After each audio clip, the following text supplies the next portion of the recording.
There is nothing. Only warm primordial blackness. You're conscious fermenting it. Ever. Never, ever. An inordinate amount of time passes. It is utterly void of struggle. No ex-wives are contained within it. Yes, it is. An awareness creeps up on you. A mass lies hidden in your dead angle, soaking in some lurid acidic sauce. It's bloated and shameful. A ball of meat surrounding you. There. No ball of meat. No light in the formless nothing. Coming right up, sir. Smooth passage. Do you really? You wouldn't like it if I told you what was back there. Fear and apprehension. You should ask what's out there first. There's this giant ball there. An evil apes. An infinitesimally small. You can't even make out it's a ball when you're joking it out. It's that large. Vying for resources is just a stupid expression you picked up somewhere. Somewhere in the sore, bloated man meat around you. A sensation. Like a fly to the ointment, your conscience sticks to it. You can take it. You're a champion.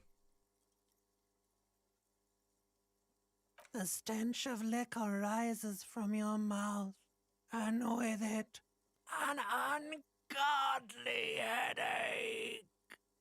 A fiery streak penetrates your skull, trying to force your eyes open. It's a sound, a clarion call from hell.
The window stands broken in its frame. Cold wind blows. The shards face outward. Whatever broke this window came from the inside. A fine web of scarring covers the back of your right hand, but none of it is recent. More likely a projectile than a held object. There are no fragments on the floor from pulling a tool back in after impact. It is too large for a bullet, yet too small for a piece of furniture. The single green shoe you found fits the hole almost as well as your foot. It would have also been heavy enough. Congratulations. You smashed the window with your own shoe. Now you only have one. If you're lucky, you could still find the other one on the balcony outside. The cool wind gushes in. Your toes curl up from the cold.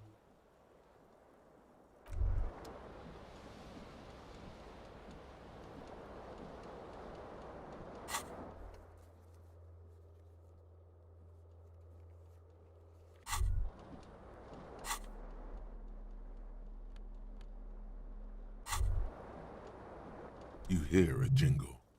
Keys are clinking in the pocket of your flare-cut pants. It says, whirling in rags, on the aluminium key.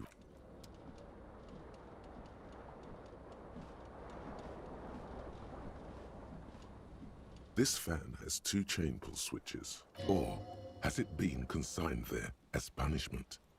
You feel as though You reach out to grab the tie. But what's this? Diffuse, radiating chest pain. Doom comes over you. This is bad. For quite a long time. Still ongoing. Finally, the pressure recedes. You find yourself covered in cold sweat and trying not a terrible mistake. Turn the lights off immediately. It's just a little hangover-induced photosensitivity. Don't overreact. The lights are off.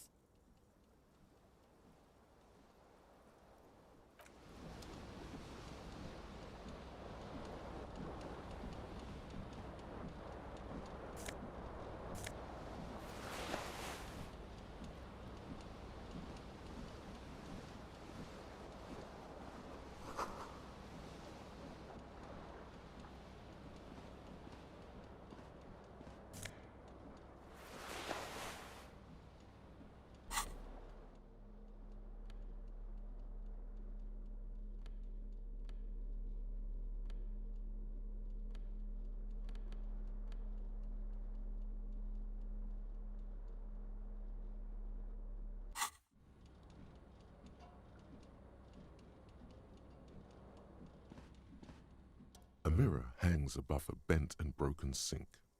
In a fierce discharge of masculine energy, some hot water sprays from the base and steam covers the mirror. Suddenly, you realize you have no memory of the face that awaits you there. As you slowly reach your hand towards the surface. Abort. You clearly have not thought this through. You won't like what you see there. And you behold.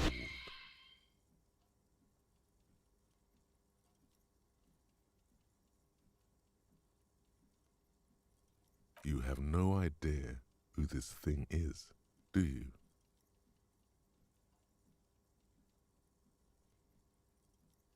Whatever it is, at least it's dead now. There's clearly rigor mortis on your face. Or wait, is that an expression? Are you trying to make an expression with that face? Please stop. It's horrible. You're scaring yourself. Oh my God. You can't stop.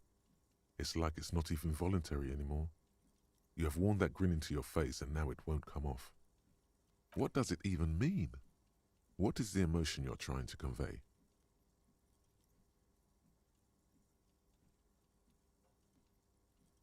Please promise yourself you are not going to try it on any of the ladies, whatever happens. That's right. Not even yourself. Go ahead, try something. It's not an order.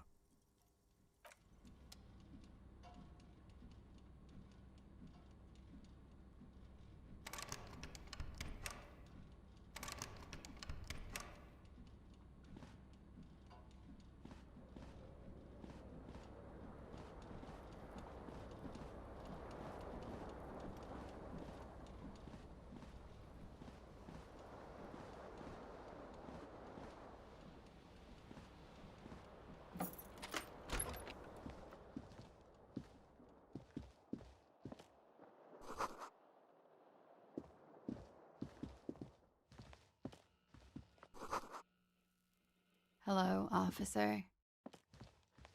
The young woman raises a cigarette to her lips.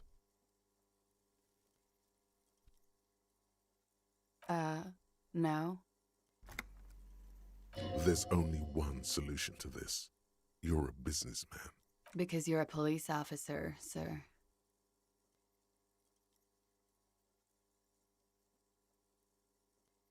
I'm not, unless you've been shitting us all this time. You've been here for 3 days, on official police business, no less. I couldn't say. In truth, so far, mostly drinking.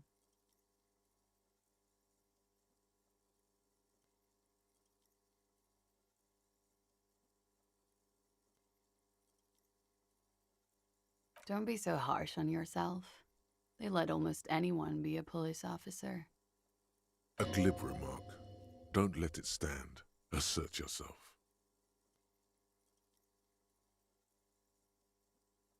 A fondness for contradictory statements.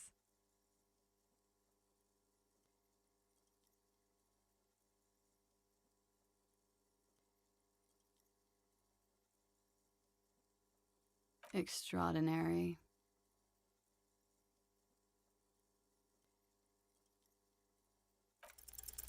Try the expression. Come on, why are you still doing this? Alcohol raises testosterone levels, especially in men. The levels remain elevated after inebriation ends and the pain begins.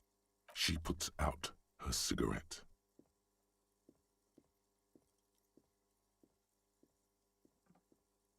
She looks back at you, a light glinting off her eye. And now, it never stops. Goodbye.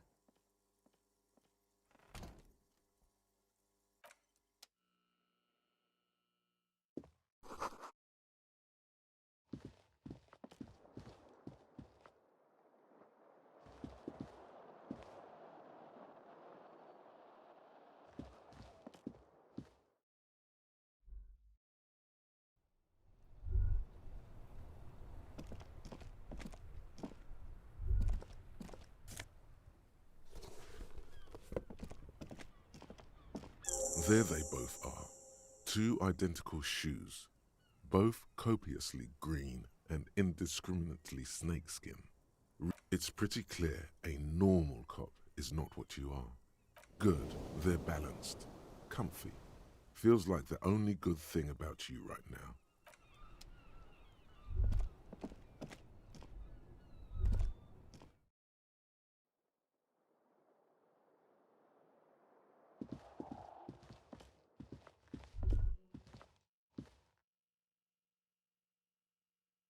You should pick that fat, juicy cigarette butt from the tray, light it up, and smoke the living shit out of it.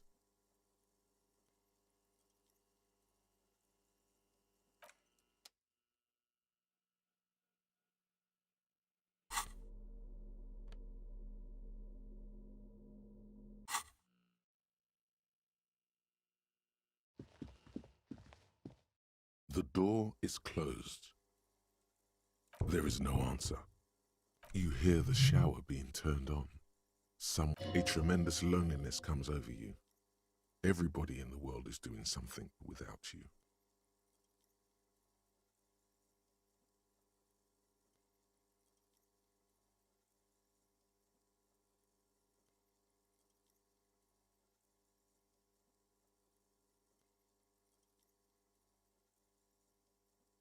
The door does not care. Still no answer.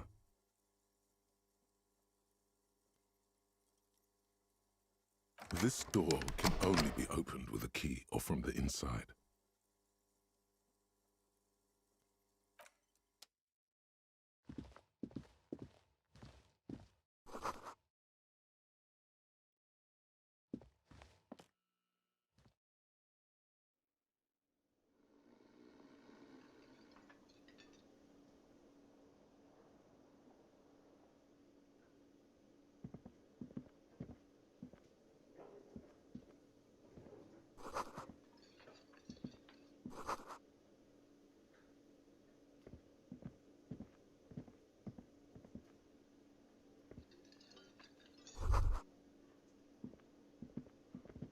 You should totally sing karaoke here, the first chance you get. Your emotions need to be expressed. People need to know your vast, oceanic soul. Exactly. It's through a PA system. By other people. Whether they like it or not. Ram it up their ears, says your adrenaline gland.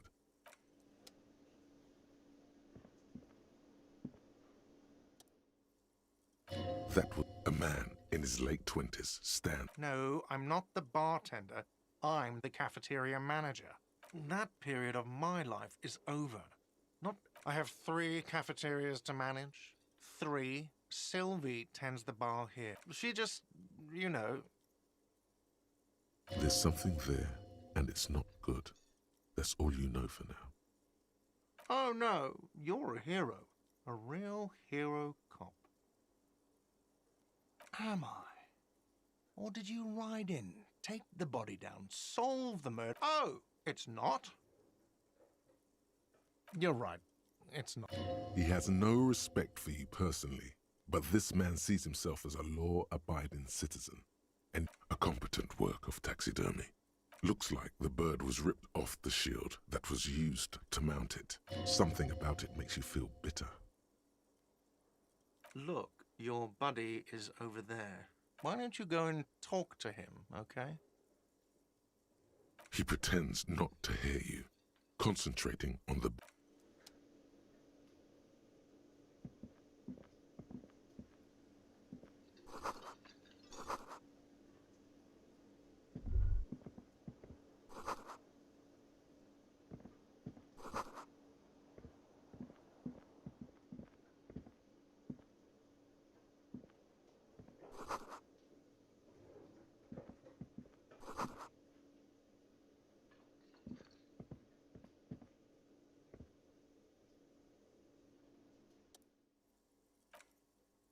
You shouldn't keep your colleague waiting.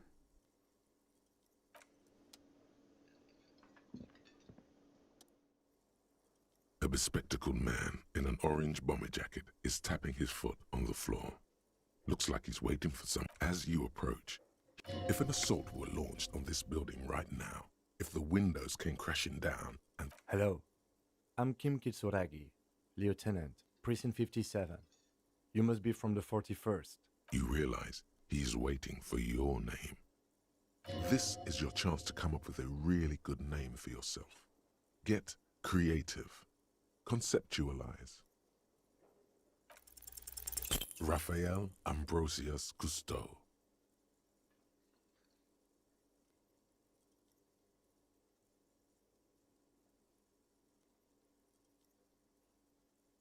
Yes, well. It looks like we had a little scheduling error on Sunday. Saturday too, actually. Have you had time to talk to the manager here? If you don't mind, we should talk to him again. Ask him for a rundown of the area. It also wouldn't hurt to assure him the police are finally here. In full force, I mean. Have you mapped out the initial interviews?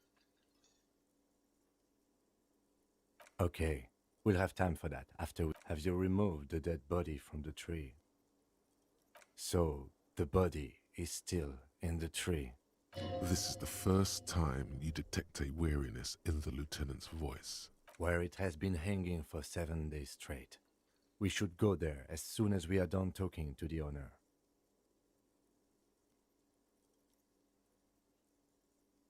After you, officer.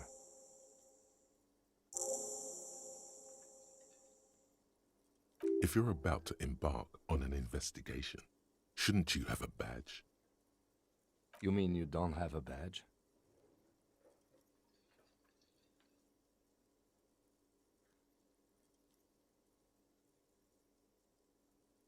Oh, if you didn't have your badge, then that would be very bad. You would need...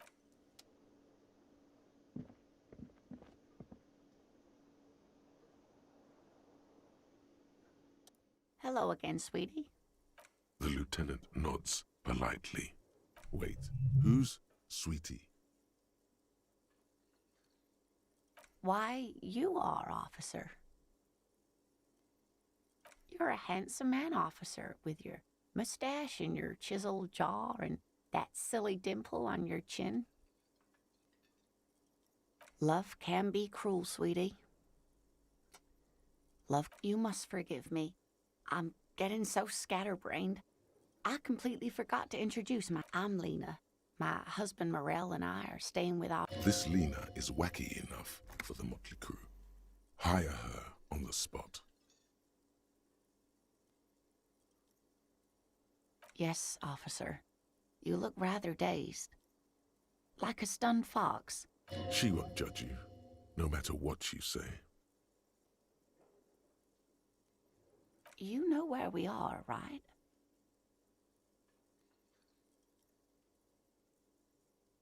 That's right.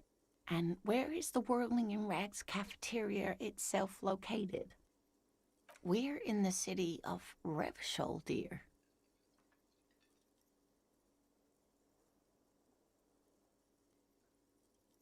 How would I even begin to tell you?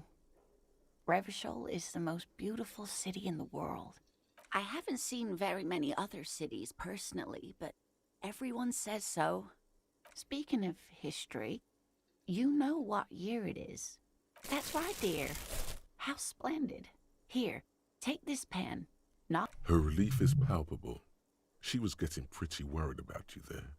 But I can tell that this is taxing for you, so I'll just ask one more question. What regime are we living under? What mode of government? Oh, no. Nothing like that, dear. Revachol is a zone of control led by an alliance of foreign powers called the Coalition. of course, you've arrived at a weak world where no one appreciates animal husbandry. Oh dear, this is troubling. You really ought to know that, being one yourself. There aren't any cops in Revachol. But we should stop for today, sweetie. You look like you need a break. She's scared now. She's realized you really are brain damaged. A defeat, I'm afraid. The people of this archipelago tried to build something new, something different. Of course, sweetie, I really don't know how to explain it better. I'm just a poor woman, she thinks. Someone more educated in sweeping matters. No, I'm not an encyclopedia. Of course. Then I don't know. Someone rich, maybe? Whatever do you mean? Ah, yes. Probably Roll With Me by the Fletchers. People often quote the Fletchers at me.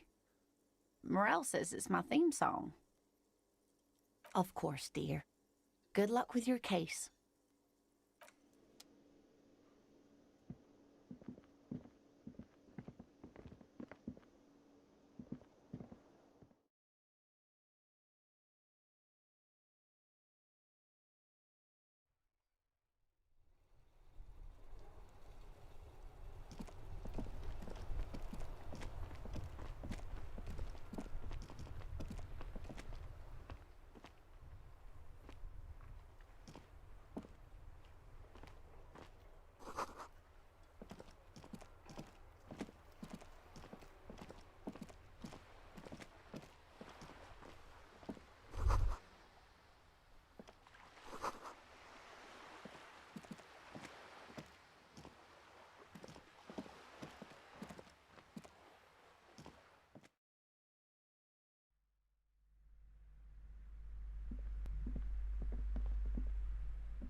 Welcome to Crime, Romance and Biographies of Famous People.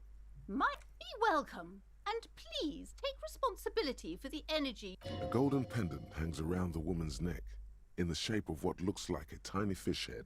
Oh yes, helps to have an anchor in these times. I am the proudest owner of... She has fine-tuned her voice to find the most welcome. Annette, yes, my daughter. I hope she wasn't slacking off again with her nose in science fiction. And what else can I do for you? Then why are you talking to me? Everything is on the shelves to browse. Don't you feel compelled to buy anything? She smiles and nods. See,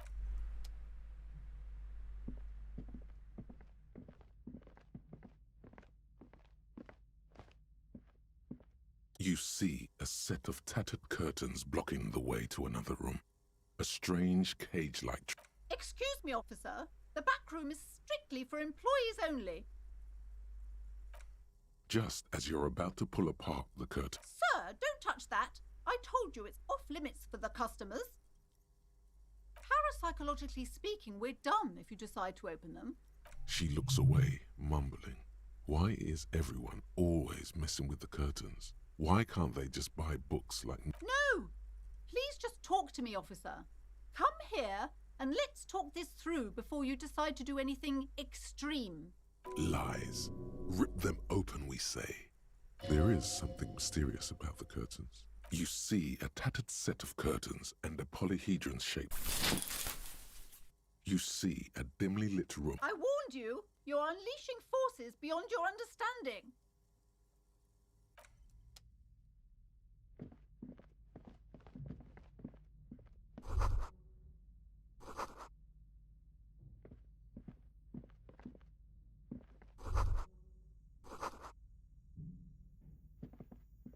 A heavy door with a missing handle stands before you, covered in... What if you just break it down?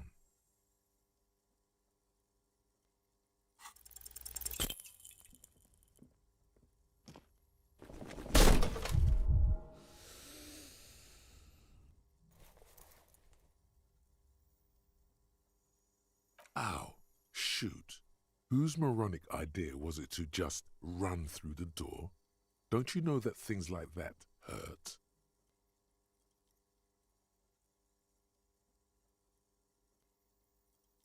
Are you alright? This... What is going on there? I warn you, don't tempt the spirits, officer. Don't tempt the spirits, or you'll damage the holy wards on the door. It barely looks like you've done any damage to the door, however. It's still locked and closed, covered in dozens of little charms and trinkets. That's right. Take in your surroundings. You need to have a solid ground and a proper posture, steady breathing, solid core. The room is dimly lit and littered with old barbershop. It's made of a solid block of wood, but it has stood there for ages. The hinges are old and coated with a calm, only an echo. No one is there.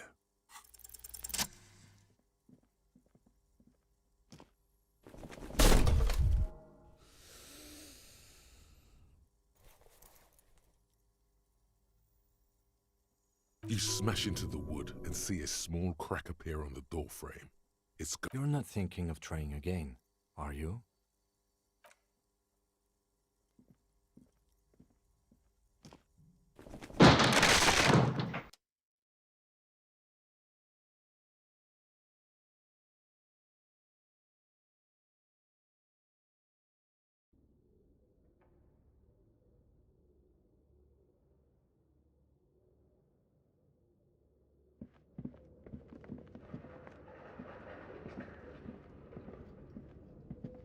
A barbell lies on the floor. The color has worn off its weight plates. It's 60 kilograms. Your trust, why does it feel so familiar?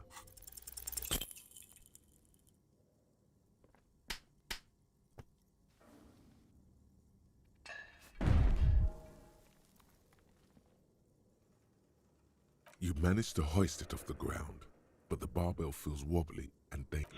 Weightlifting was never my favorite either. At the station gym, I mean. I prefer running. It clears your head. No, it's not that. It's the stale smell of rubber, the squeaky sound of sneakers,